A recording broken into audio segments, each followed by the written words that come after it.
Tikman na natin ang tortang dilis.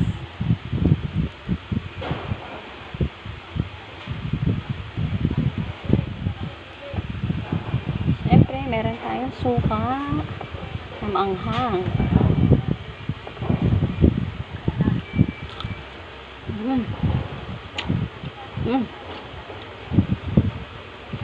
Ang crispy.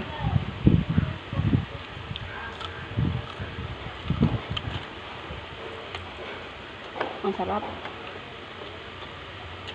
Try nyo na rin na guys. Napakadali nyo gawin at napakamura pa.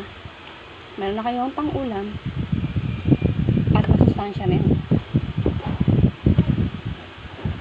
Thank you for watching. Bye. Sarap talaga.